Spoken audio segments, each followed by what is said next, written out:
Hello viewers, আমি সুকমল চন্দ্র creative পেশনের video tutorial আপনাদের স্বাগত জানাচ্ছি। আমি যথারীতি আপনাদের জন্য স্কিল ডেভেলপমেন্টের উপর কোর্স নিয়ে উপস্থিত হয়েছি। আজকে আমরা ফটোশপ নিয়ে যাত্রা শুরু করব। ফটোশপের প্রথম ক্লাস। তো গ্রাফিক্স ডিজাইনে ফটোশপ একটি খুবই ইম্পর্টেন্ট একটা কাজ, যেটা দিয়ে ফ্রিল্যান্সিং বলেন, ডিজিটাল মার্কেটিং সবকিছু করা যায়। তো আমরা সরাসরি ফটোশপে চলে যাচ্ছি। তো ফটোশপ CS5 যেটা আপনাদের কম্পিউটারে সেট করা আছে সেটা দিয়ে করতে পারেন। ফটোশপ 7 থেকে শুরু করে একদম CC পর্যন্ত ইউজ করতে পারেন। তো আমরা শুরু করে দিচ্ছি। প্রথমে ফাইল থেকে আমরা নিউ বাটনে ক্লিক করলাম। এখানে এনসি তে কনভার্ট করলাম, যেহেতু আমরা এনসিটা ভালো বুঝি তাই এনসি তে কনভার্ট করবো। রেজুলেশন আমরা 100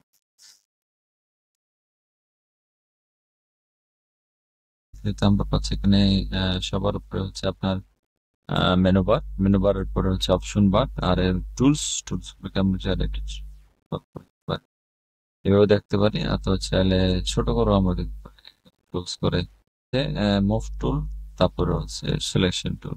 তো মুভ টুলে যাওয়ার আগে আমরা গেল সিঙ্গেল কলাম। তো আমরা প্রথমে রেক্টেঙ্গেল মাউস দিয়ে, কিন্তু একটা জিনিস হলো যে এখানে রেক্টেঙ্গেল নেন, কোনো সমস্যা নেই, কিন্তু সাথে সাথে এখানে অপশন বার একটা চেঞ্জ সেকশন এবং পাশে একটা অ্যাড সিলেকশন আছে। অ্যাড সিলেকশন হলো যে আমি নতুনটা সিলেক্ট করলে, হ্যাঁ, এটাতে ক্লিক করে যদি আমি নতুনটা সিলেক্ট করি তাহলে এটার সাথে অ্যাড হয়ে যাবে। আর সাবস্ট্রাক্ট সিলেকশন হচ্ছে যে আমি চাচ্ছি যে মাইনাস করতে, এখান থেকে সিলেকশন থেকে মাইনাস করতে, তাহলে আমি নতুন একটা সিলেকশন থেকে মাইনাস করতে পারি। আর এটা হলো আপনার যেটা আছে এই মাঝখানে যেটা মিলিত হয়েছে, দুইটা সিলেকশনের যে মিলিত অংশটাকে মাত্র শো করবে। এটাই হলো সিলেকশনের কাজ। তবে এগুলো ভেরি ইম্পর্টেন্ট, মাঝে মাঝে প্রয়োজন হয়। আমরা বিভিন্ন সিলেকশনের ক্ষেত্রে আমাদের প্রয়োজন হয়, তাই এটা একটু খেয়াল রাখতে হবে। তারপর আপনি সিলেকশনটাকে আবার ফিক্সড করে দিতে পারেন, ফিক্সড রেশিও করে দিতে পারেন, অথবা ফিক্সড সাইজ করে দিতে পারেন।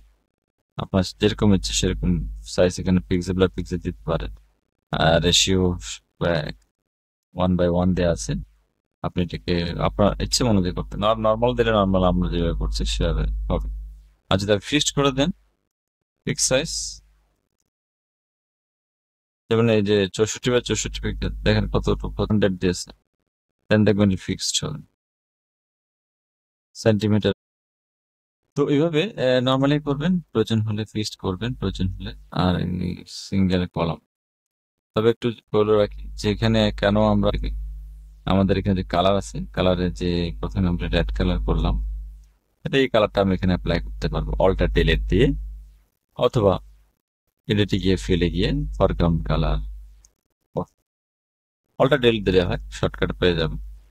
তারপরে এখানে কালার দিলেন, তাহলে হলো। ঠিক আছে। আর একটা বিষয় হচ্ছে, আপনি লেয়ারটা নিয়ে আসি। এই লেয়ারে গুরুত্বপূর্ণ একটা, যেমন এটাকে লক করা আছে, লকটা ডাবল ক্লিক করে আমি খুলে দিলাম। একটা লেয়ারে করি, তাহলে দেখা যায় কি এই লেয়ারটাতে এটা অ্যাডজাস্ট হয়ে গেছে। মানে আমি চাচ্ছি যে রেড কালারের যে অংশটা আমি কালার করেছি সেটাকে মুভ করাবো, কিন্তু কোনোভাবেই সেটা সম্ভব না, কেননা একই লেয়ারে ড্র করা হয়েছে। যদি আমি একটা লেয়ার, এখানে এই যে নিউ লেয়ার অপশন আছে এখানে, তো নিউ লেয়ার অপশনে ক্রিয়েট নিউ লেয়ার ক্লিক করে যদি নতুন লেয়ার না নিই তাহলে ওটা কি হবে যে আগের লেয়ারের সাথে অ্যাডজাস্ট হয়ে যাবে। তো আমি নতুন লেয়ার যদি একটু ওভাল নিই, ওভাল নিয়ে আমি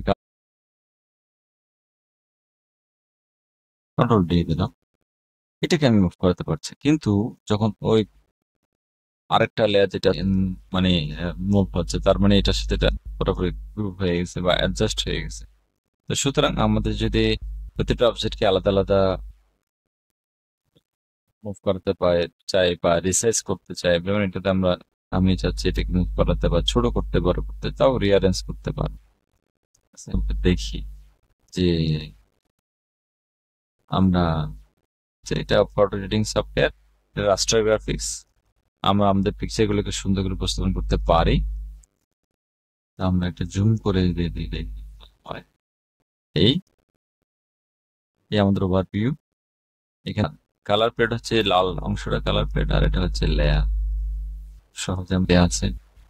মার্কেট অল্টার ডিলেট দিয়ে রেখেছি আমি। এই সিলেকশন গুলোর মাধ্যমে আমরা চাইলে অ্যাড করতে পারি, মাইনাস করতে পারি, বা ইন্টারসেক্ট করতে পারি। তার লেয়ারের ক্ষেত্রে আমরা যেটা দেখলাম যে 3টে লেয়ারে 3টা অবজেক্ট দেওয়া হয়েছে এবং সেটাকে মুভ করা যাচ্ছে। তাহলে আজকে এতটুকুই থাক, কারণ ছোট ছোট করে আমরা যদি কাজগুলো করি শিখি তাহলে আমাদের জন্য সুবিধা হবে।